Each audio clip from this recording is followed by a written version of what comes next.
As you've just heard, my name's Stephen Hunter. I'm a Director of Engineering at Forescat Technologies. If you haven't heard of Forescat, we are one of the world's top 8 leading cybersecurity startups, but we've been around for about 16 years. I'm here to ask you a question, actually. So as you see from the pan signage, it says, "Come here, get answers to your toughest cybersecurity questions." I'm going to ask you a very simple question that I bet you don't know the answer to. The core of my topic here is talking about IoT security, and most specifically, visibility as the core capability that you need to be able to answer the question that I'm about to ask you. So about a year or two ago, the market was making some predictions about IoT security. And I have them up here, a couple of key ones. December, so 2 years ago, December 2014, IDC predicted that 90% of organizations would have an IoT-related security breach within 2 years, which would be December 2016. Gartner mentioned, just June of this year, that more than a quarter of identified enterprise attacks will involve some element of IoT, even though only a small percent of the security budget will be on IoT projects.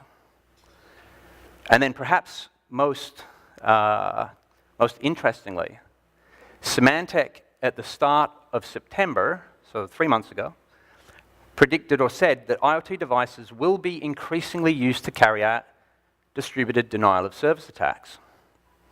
Now those were the predictions that we made 2 years ago, 1 year ago, 3 months ago. What an interesting few months it has been. So IoT has everybody's attention right now.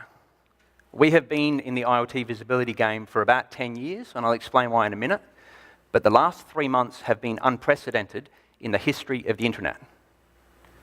So on the 20th of September, we saw a world record for the world's largest sustained DDoS attack at 620 gigabit per second against Krebs on Security, a United States security blogger. What was interesting about this was that up until September, the largest sustained attack was about 330 gig, but it was through DNS amplification. This was a 620 gig attack made up of a network of compromised IP video surveillance cameras, about 150,000. And then only 3 days later, that world record was broken again, when we had a 1 terabit per second sustained attack against a European hoster called OVH. Well, so what?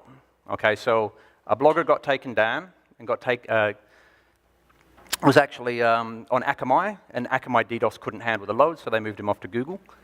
And then a European estate got taken down in September. That didn't affect us.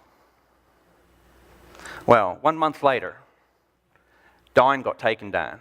Yet again, a world record, 225,000 compromised IoT devices with a sustained 1.5 terabit per second attack. Took down Dyn, and if you don't know Dyn provides the dynamic DNS services for many of the largest properties on the internet.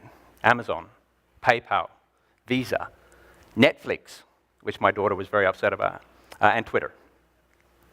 So this has become a boardroom issue, and in my experience talking to executives and IT leaders around the region, it's a boardroom level issue right now. So as IT folk, and as integrators, I think this is something you need to think about. So here is the problem. For the last 25 years, it's taken us 25 years to get to about 10 billion devices. And this is a pretty common stats that you'll see out there. And the reason for that is that IT provides business value. And where there's business value, there's growth. Now, for most of my working career, and probably for most of yours, the dominant operating system in the enterprise was Microsoft Windows. In 2007, Apple came out with the iPhone, and we had the smartphone boom. So then it was Apple iOS and Android, most commonly with Samsung. And then on the back of iOS came the Apple ecosystem. And so now the 5, 6 operating systems, Windows, iOS, Android, Mac OS X, and perhaps Linux in your organization. And that's what we had to deal with. What's happening right now and moving forward, though, Well, there's two things. First of which, there's many more devices. But that doesn't worry me so much as the number of operating systems that we have to support amongst all of these devices. No longer just the 5 or 6 that we're used to, it is embedded operating systems, real-time operating systems, many different versions of Linux. Every single application that we see coming out for IoT is coming out with its own custom stack. So we've gone from supporting a very small estate with a limited number of devices to a huge number of devices, but more worryingly, many more combinations.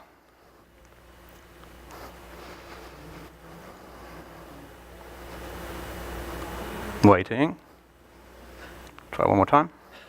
Now, the interesting thing is we've learned some lessons. As IT guys, we went through that first generation of Windows to Apple iOS to Samsung Galaxy tablets to Mac OS X.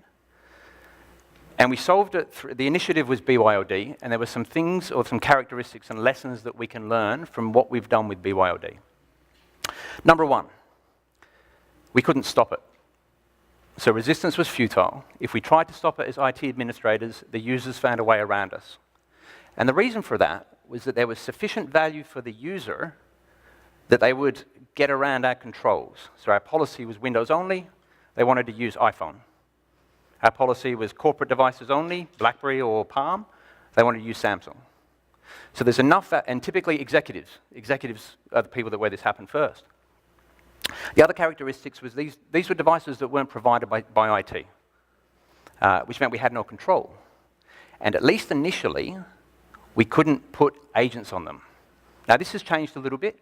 So if you go to a university or you bring your own device to your company, often your company will say, well, you must enroll to my MDM. You must have my certificate, and you must agree to a security policy before you come on board. So what's the similarity between BYOD and IoT? Well, actually, very much the same, but at a much bigger scale. Number one, you can't stop it. Resistance is futile. Business will find a way. And the reason is, this is much more valuable than just one user who wants to use an iPad or a tablet at work. There is core business value in using IoT to enable business process. And you as IT leaders are charged with representing this back to your company. How do we use technology to get more business value? You'll be doing that through the use of IoT. Again, these will not be provisioned by IT.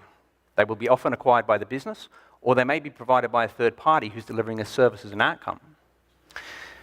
Finally, you won't be able to manage these devices with agents, but more worryingly, you never, ever will.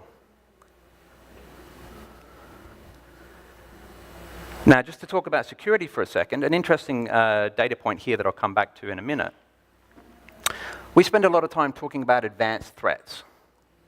Well, the reality is, if you've worked in IT security for a while, the vast majority of incidents that you see will be by exploits that are exploiting known vulnerabilities that we've known about for more than a year. The same is true of IoT.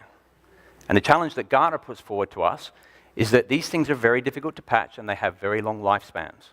And so while we have this problem today, we're going to continue to have this problem for the next 5 to 10 years. So this is the question that I was going to say, I'm going to ask you and you won't know the answer to, most likely. So when we do our webinars, we do our own research, and we ask this question, because we've been doing IoT visibility and security for a couple of years now. We ask the question, how confident are you that you know all of the IoT devices on your network? And I'll change the question slightly. If you don't use IoT today or you don't think you do, how confident are you that you know all of the IT devices that are on your network? And what we see from our research is that 70%, almost 3/4, of organizations and the people that we speak to have some little or no confidence that they actually know what they have on their network. They have no visibility. Now, IT doesn't have any visibility. Who is motivated to get visibility? Yeah, the attackers are motivated to get visibility. Why? Reconnaissance is the first part of the very first stage of the attack cycle. So we have this set of devices out on our networks. We don't know how many there are, and we don't know quite what they are. We have very little confidence that we'll be able to find out what they are, but our attackers are motivated and equipped to go find that out for themselves. Now, is this really a problem? Well, with the distributed denial of service attacks, so those IP cameras that were taking down the web properties, it was the Mirai botnet, and the source code is available on GitHub. Mind you, GitHub got taken down when Dyn got taken down. The source code is available on GitHub. You can download it, you can compile it yourself, and you can begin running your own botnet. A researcher just recently asked the question, if I take an IP video camera and I connect it to the internet, how long does it take before Mirai finds it and begins to compromise it? Does anybody want to take a guess how long? Is it hours? Is it days? This research was done 5 weeks ago. Up it comes. 98 seconds for a vulnerable camera to be compromised by Mirai on the internet right this second. So this is a discussion about frameworks. So I wanted to give you some things to take away from here. This is the problem, okay? And the problem is real, and we see it in the wild today. There are 2 good references that I'm going to recommend that you read. For most of us that work in information security, there tend to be 2 frameworks that we follow, maybe 3. There'll be ISO 27001 and all of its derivatives. There will be the NIST standards, 800-53. And then there will be the Center for Internet Security security controls, the critical security controls, the CSCs. And the CIS released an IoT security companion to the critical security controls about a year ago. And what I've done here is taken one little thing from this, which tells us what's the difference between the devices that we manage today, the key differences, and the devices that we have to manage in an IoT world. And I'll highlight a couple of things, because you probably can't read it. So number 1, we have a general TCP/IP stack on Windows and Mac devices on PCs. In many IoT devices, we have a very fragile, limited TCP stack. It may be implementing TCP protocols or IP protocols in non-standard ways.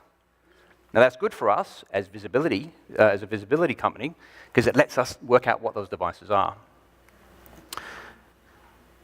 Unlike PCs that use commodity hardware and can be patched and upgraded, and tend to have a relatively short service life, IoT devices are using custom hardware with real-time operating systems that you may not have access to because they'll be locked down and hardened, and they stay in place for a long time.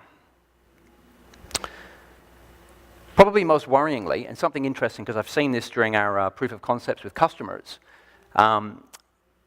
traditional IT devices outside of the mainframe in the data center don't tend to run mission-critical applications. They're not a core part of the business. But if you're using IoT devices, so in a retail environment, this could be people counters. In a manufacturing environment, this is your SCADA or your manufacturing systems, your DCS or your PLC. These are running critical processes, either critical business processes, or in some cases, safety-related processes, and life as well if you think of healthcare. The act of doing active scans, so one visibility technique, do an active scan of your network every week, every month, every 6 months. But the problem with an active scan is that many of these IoT devices, when you look at them, they break. And so as you do an active scan, your people counter stops working. You certainly wouldn't do an active scan of medical devices. So you need a non-intrusive, passive way of identifying these. And then 2 interesting things here as well, which is in the IT world, anomalies are the norm. We get a lot of noise and events of IT systems. If you ever look through Event Viewer on your Windows system, you see a huge number of things. How do you know what's good and what's not? I don't know. That's why you use endpoint technology like Wildfire to help you take out all the noise and identify the things that go wrong. Well, in IoT, it's actually better than that because they're very limited languages. And so it's quite easy to see anomalies. And when anomalies happen, they tend to generate alerts at the head end in the distributed control system or in the medical control system. And as long as your IT visibility product can talk to those systems, then you get visibility too. So take a look at these 2 things. So the top one is the CSC IoT requirements. The bottom one is answering the question, how do you measure what's good and what's not? So if you're running an IT environment today, what does good look like? This, and I'll come to that in a minute, actually. I like to follow the money. Where do people spend money on IoT security? So Gartner has a figure here, which is about $350 million spent this year, and by 2018, it's growing very quickly. There'll be over $500 million spent on just IoT security, whatever that is. Of that $500 million, about half of it is going to be spent in discovery, provisioning, and authentication. So that's over here on the side. The other third will be spent on network segmentation and isolation. We call this C, we call this control, and I'll talk about the 17% at the end. So let's talk about C, or discovery. So what do I need to provide in my organization? I need to be able to answer the question, how many things do I have? How many PCs do I have? How many printers do I have? How many video surveillance cameras do I have? How many people counters? How many access points? How many light globes running Philips Hue with an embedded operating system are running on my network? Everything with an IP address, I need to know something about. So I discover it. Everything with an IP address I see. I then need to classify it. What is it? Is it a surveillance camera? Is it a light globe? Is it a PC?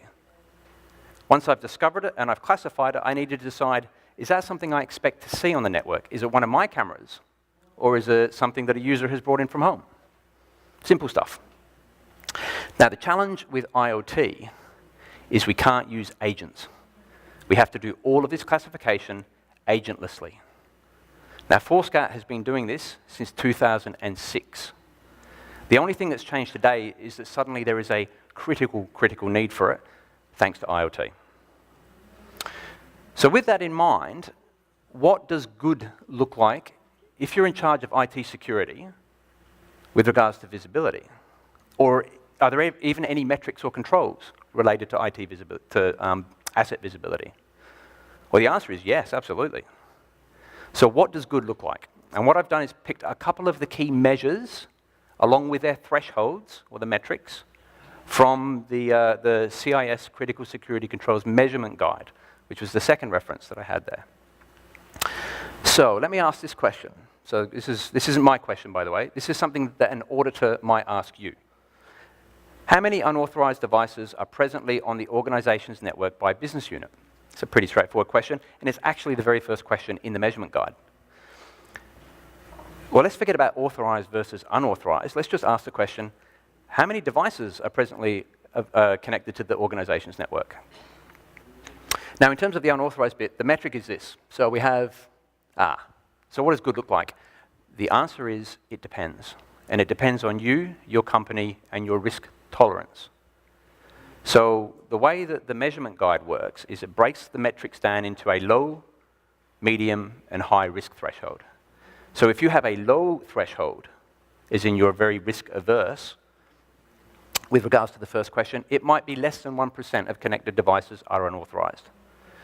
If you have a high risk tolerance for this metric, as in it's not that important to you, it doesn't have a high business impact if there are unauthorized devices on the network, then your figure might be 10%. So I'm okay with 10% of my devices not being connected. And these questions are all the way through the guide. What percentage of this? How many of that? And as you go through, you come across what I call the denominator challenge, which is, okay, I have a moderate risk threshold for unauthorized devices. So good for me, a pass in the audit would be 1 to 4%.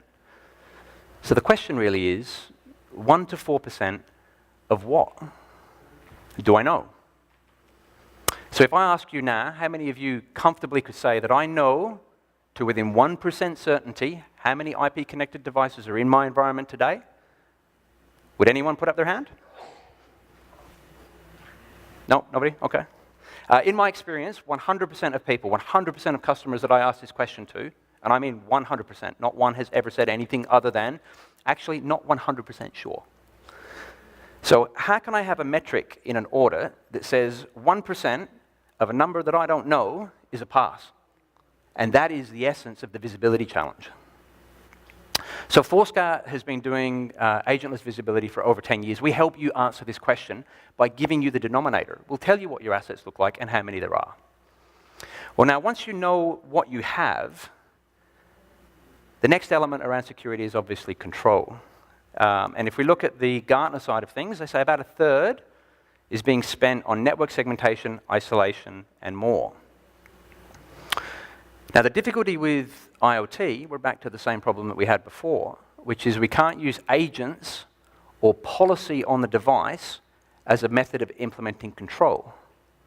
So now we have to move to network-related control. And it needs to be it needs to be controlling networks. And what I mean by that is that in order for me to exercise some control, I need to be able to identify the device comprehensively, that's C, and then regardless of how that is connected, whether it's wired, wireless, Cisco, Juniper, HP, Samsung, with or without agent capability, I need to be able to do something about it. I need to be able to contain it. I need to be able to put it into an appropriate VLAN. I need to be able to exercise some control, and I need to be able to expose that control to other systems. And I'll show you an example of that in just a second.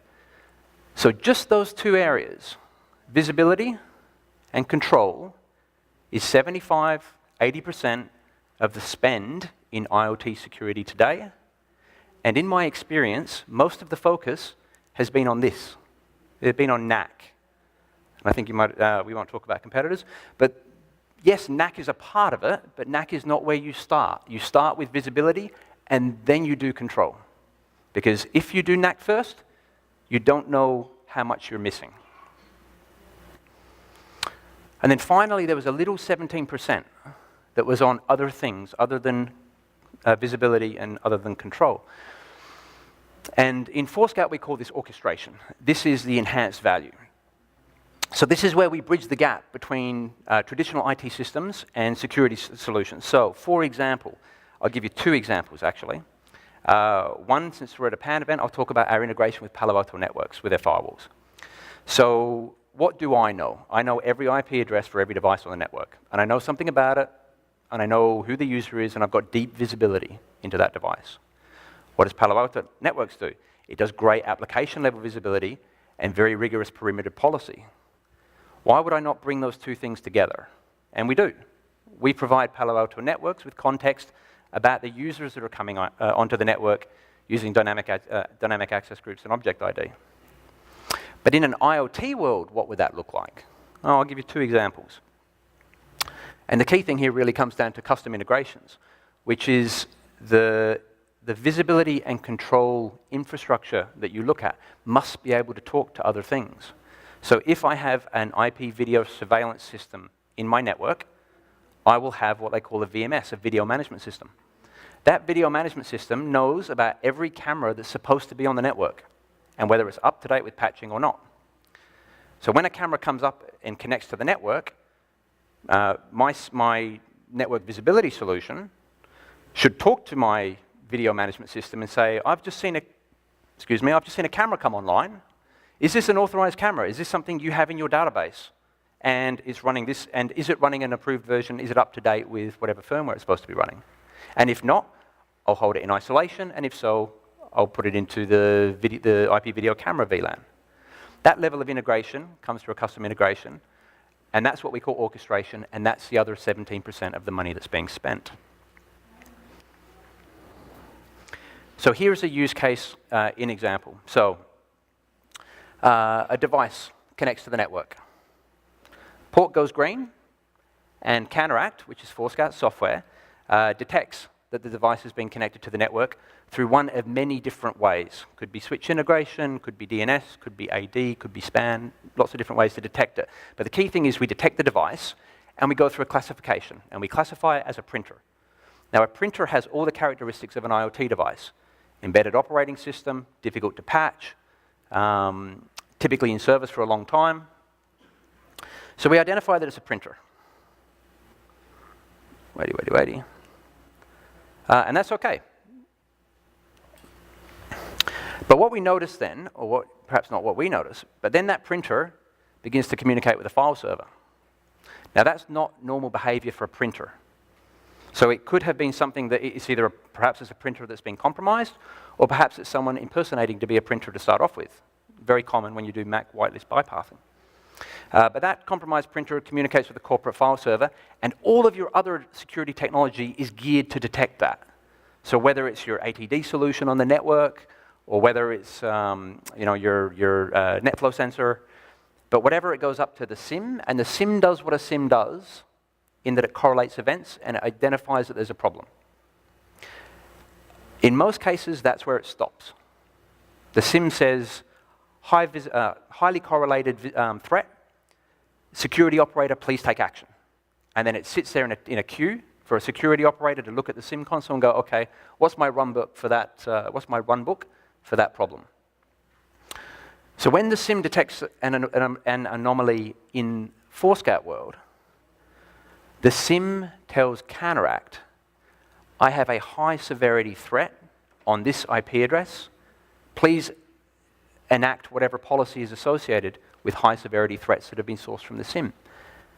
And then Counteract tells the network, block this device until we remediate. And at that point, the human gets involved. Because the key thing we're trying to do here is avoid responding to machine time threats in human time. We need to respond to machine time threats in machine time and then clean up with a human operator. The example I give here is for a printer. You could use exactly the same example for a security system, for SCADA, for industrial control. But the net of it is all of the components need to work together, but it starts with pervasive visibility as a core capability. Now, a couple of closing comments, because I want to give you some references. You don't have to believe me on this, by the way.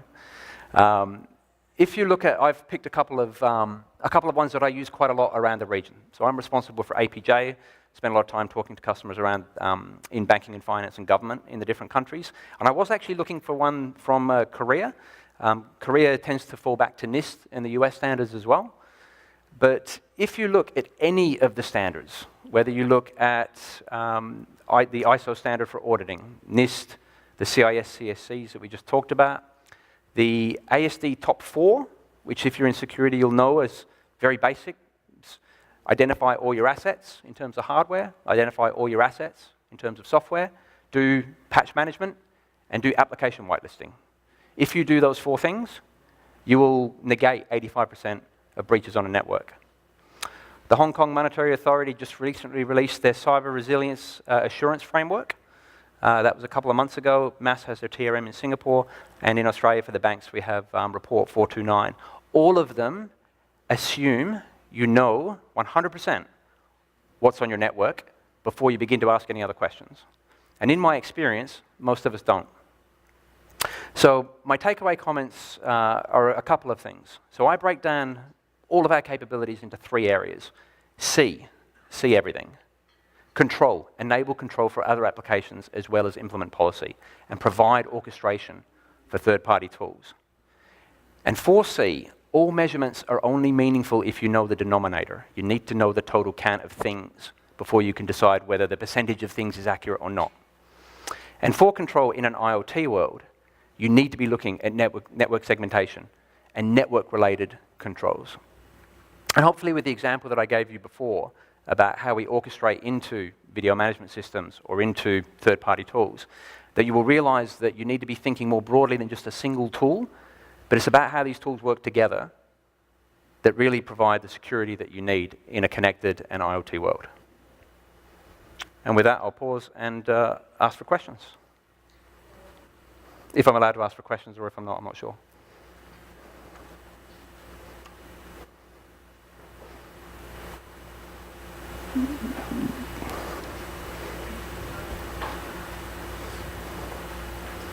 No, I think we're okay.